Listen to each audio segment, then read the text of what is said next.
So, the devs can announce a remake if ever and whenever they want, but what the heck? I wanted this video for a while, and now the time is upon me. Yes, much as I've done before, here's a little bit of a wish list of what I might want from a potential remake of Pokemon Generation 5, and I'm going to explain to three criteria this time. I'm on top of the usual keep and change I have for other remakes. Here, I'm going to add a third category of things I'd like to see added that were not present in the original version. So, let's begin.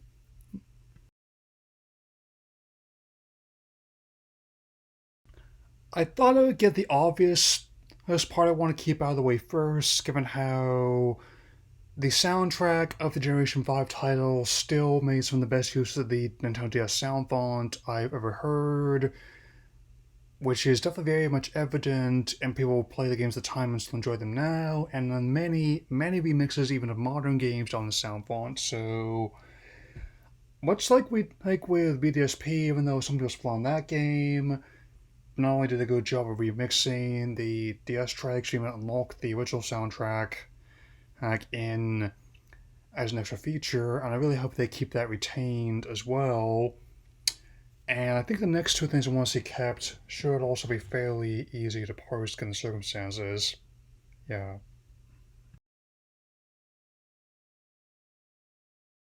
The second thing I would like to see kept in a potential remake is how they handle the antagonists, which I believe, for a multitude of reasons, fundamentally change how antagonists are viewed in the series for the better, shifting them from beyond there's villain, fight on, with the step backwards Team Flare was notwithstanding, handing, and definitely creating more multi-layered ones, especially in regards to Getsus and N. And I think the whole concept of making them extremists is definitely one that is still relevant and indeed necessary in this day and age. I mean, I won't get into why, but let's just say that given how certain groups have been gunning for the since day one, on Game Freak's clapback did not disappoint at all, and it still hasn't, even revisiting them now. And there's another aspect that these games introduced that I definitely want to see retained in potential remakes, of course.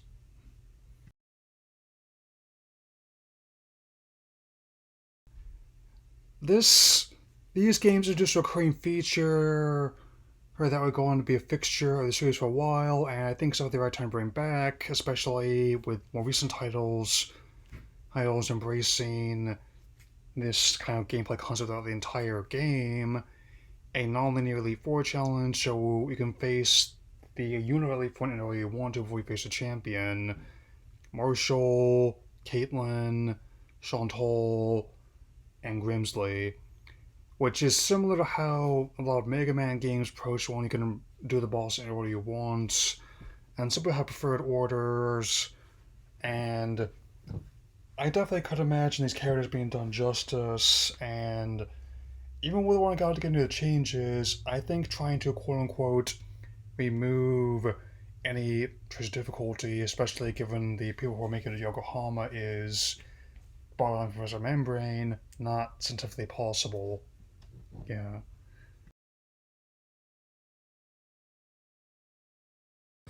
While knowing what to keep and what to change in any video game remake is often a crapshoot, in this particular instance, I think this is a feature that is necessary given the change in technological functions and the Sea Gear functions. I mean, given how advancing console technologies is rendered, they can have season supports, that means entire features currently cannot be experienced in their full intended effect with the current setup. So I'm proposing, I mean, you'd have to really agree with C given how the Switch is designed fundamentally different than the original DS's was. It's definitely not impossible not to pull off, given how they found a way to make the Pokétch work in MDSP, even the HMs being basically like a smartwatch app rather than the usual functions they were before. And also, this will feed into the next couple of changes I'm going to be getting into.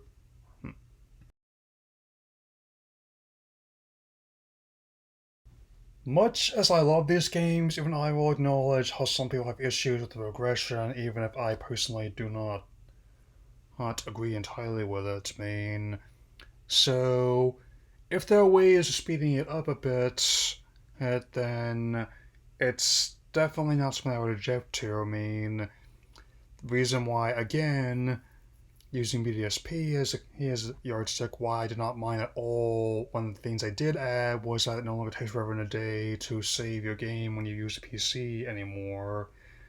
Or, I mean, and I really don't think the XP show being baked in the progression is as big a problem as some people make it out to be. It's actually a rather useful feature for a lot of players, especially for those who don't have the time they used to play.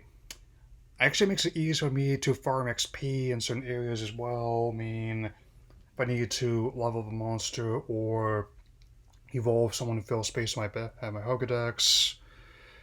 This also applies to stuff like hatching eggs as well. There's a lot of new abilities and options that didn't exist when the original games came out that could be used to enhance progression. So, in terms of stuff like Pokemon Home as well as other mobile apps, I'm definitely going to be enjoying this if they are able to aid in regression, of course. And also one change I think could definitely be beneficial.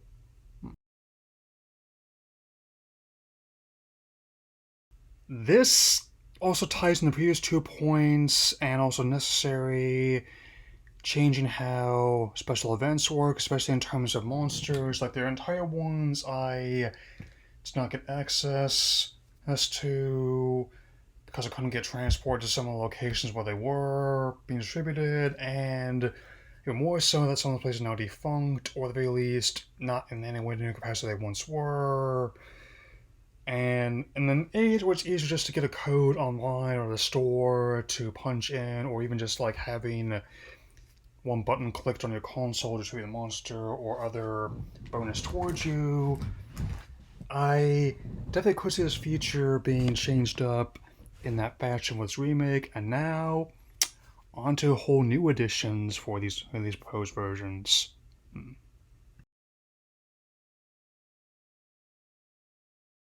One of my favorite features are more recent installments in the series, both in terms of main title as well as spin-offs such as Pokemon Go, as well as even like that picture of Pokemon Unite I just shared, is character customization, and where a whole new array of cosmetics for both your trainer and in many cases your monsters to be added.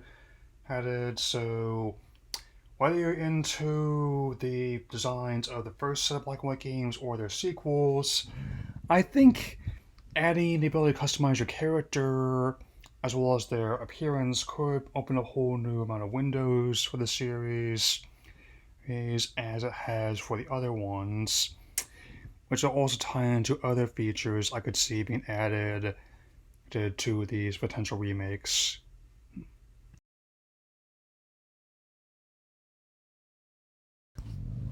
Whether you grew up with the original Pokemon Snap in the 1990s or its more recent and sequels to Reimagining on the Switch, the photo mode has been one of the things I've been enjoying whenever a game and the main series also happens to offer it, and I think that if they added it in this game, these remakes I'm proposing, it would definitely be an enjoyable addition, which could extend your play quite a bit. And in a post-social age, it will also be it's very nice when you can share your photos of your catches or achievements in battle online. And I'm old enough to remember I never went to these stations at Blockbuster myself, but I knew people that did, and they seemed to really enjoy doing it. So it would be nice to see that being brought into modern context. And this last edition I'm proposing is going to be the big one that I would want to see added to a potential remake of Generation 5.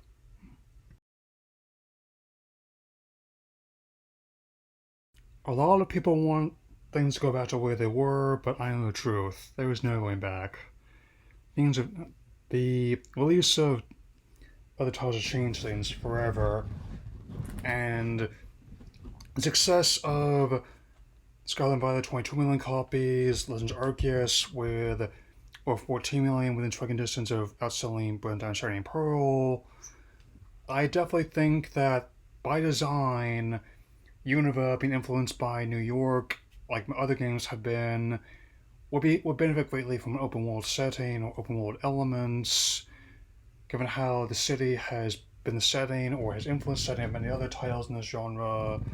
Uh, I am very eager to see what would entail, and with that, that is what I want for a potential remake of Pokemon Generation 5. I will see you all soon with my reaction and thoughts on the Super Pokemon Presents, and perhaps even Legends I'd like to see. So, take care, everyone.